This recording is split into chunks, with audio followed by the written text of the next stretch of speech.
Assalamualaikum. Bagaimana kabarnya? Semoga sehat. Kita jumpa lagi. Kita melanjutkan dari penjelasan sebelumnya ya, yang kita mempelajari tentang sistem reproduksi pada wanita. Selanjutnya kita akan membahas tentang sistem reproduksi pada pria. Ini supaya kita lebih lengkap lagi ya.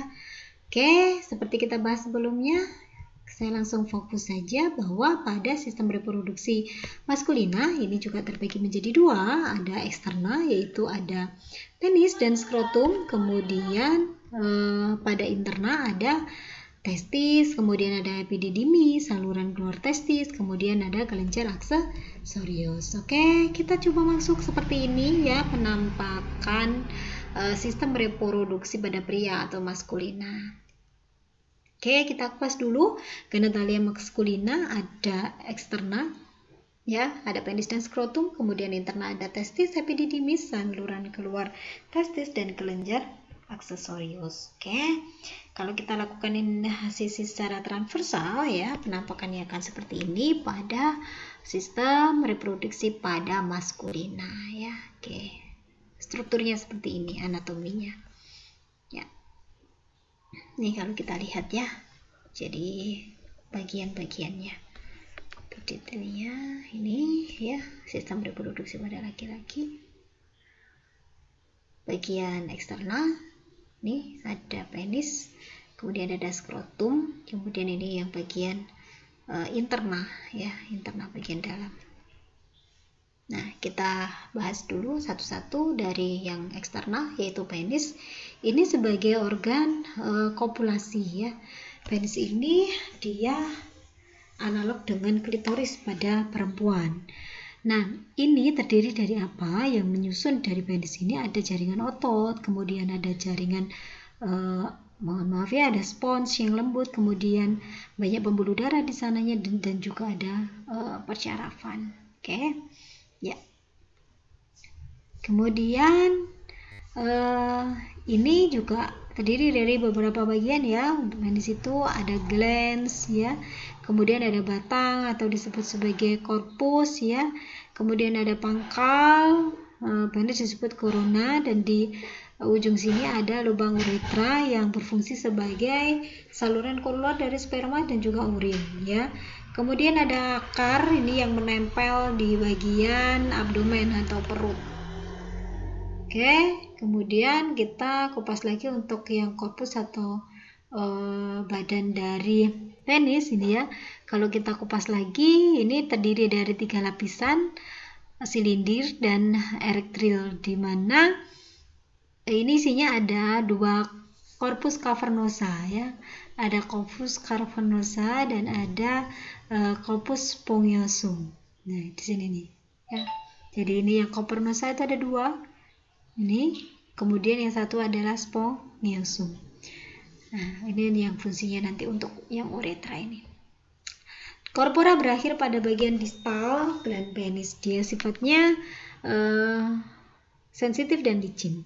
Kemudian dilapisi kulit dan fascia ya, ini ada kulit dan fascia yang sifatnya longgar sehingga memungkinkan pada saat penis itu mengalami ereksi dia bisa membesar itu ya, ereksi yang membesar. Jadi memang kulit dan fascianya sifatnya longgar atau elastis.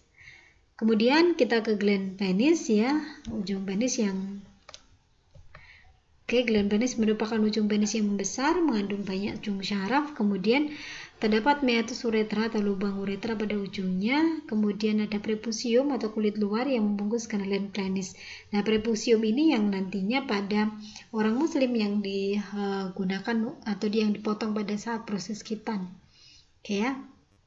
Ini bentuknya kalau penis ya. Oke. Seperti ini juga penampakannya untuk pembuluh darahnya ya. Nih glans yang dibahas tadi, kemudian ada meatus atau lubangnya. Kemudian lanjut ke eksterna yang berikutnya adalah skrotum ya. Ini yang disebut sebagai skrotum atau disebut juga sebagai kantung pelir. Terdiri dari kulit dan otot. Jadi ada ini skrotum ini ada kulit dan otot. Jumlahnya ada sepasang ya, ada skrotum kanan dan ada skrotum kiri. di mana keduanya nanti dibatasi oleh sekat yang tersusun dari jaringan ikat dan polos yang disebut sebagai otot dartos ya.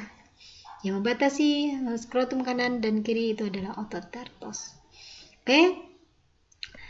Otot dartos yang membatasi tadi membuat skrotum bisa mengendur dan berkerut gitu ya. Dipengaruhi oleh suhu, nanti bedakan pada suhu rendah skrotum akan cenderung mengerut dan mendekat ke arah sisi tubuh. Sedangkan pada suhu tinggi atau suhu panas nanti skrotum ini cenderung akan mengendur dan menjauh dari suhu tubuh.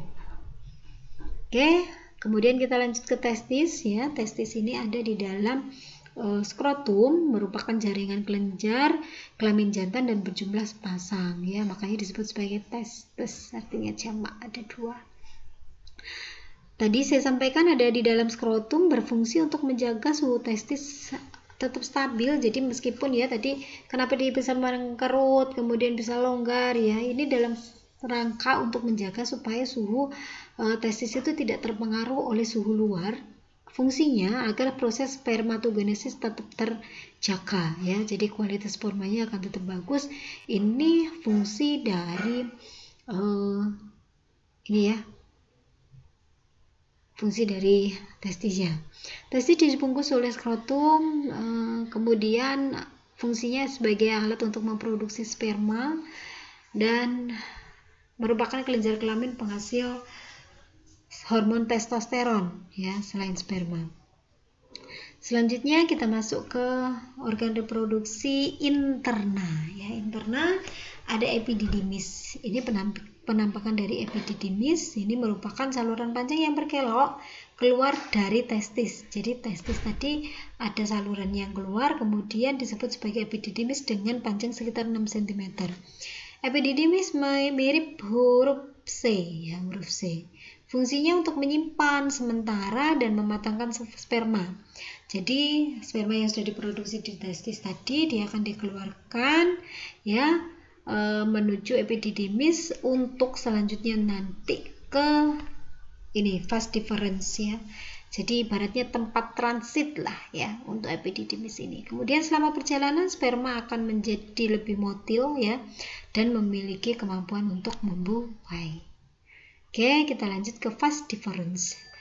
Vas deferens disebut juga sebagai ductus deferens ya. Ini merupakan lanjutan tadi dari epididymis, dia menghubungkan testis dengan kantong sperma. Berfungsi sebagai jalannya sperma dari epididymis menuju vesica seminalis ya. Menuju jumlahnya juga sepasang. Oke, berikutnya vas deferens berjalan dari bagian belakang prostat dan masuk ke uretra membentuk ductus ejaculatorius ya. Oke, seperti ini.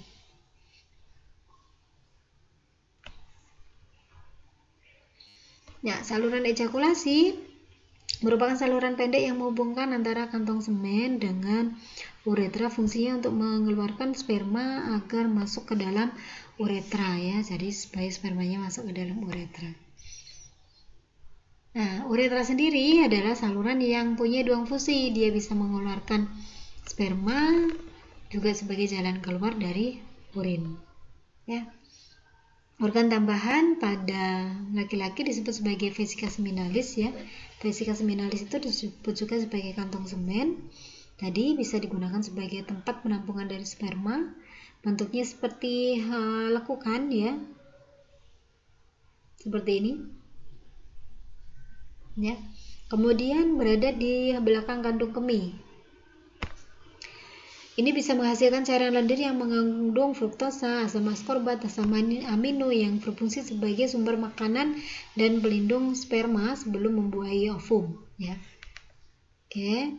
Berikutnya adalah organ tambahannya, ada semen atau mani. Ini merupakan cairan yang terdiri dari sperma dan cairan yang dihasilkan oleh beberapa kelenjar. Yang ini biasanya diejakulasikan pada saat orgasme. Volume ejakulasi sekitar 2,5 sampai 3,5 mili atau 1 sampai dengan 10 ml ya. Berwarna putih dengan pH 7,5 sampai 7,35 sampai dengan 7,5 ya.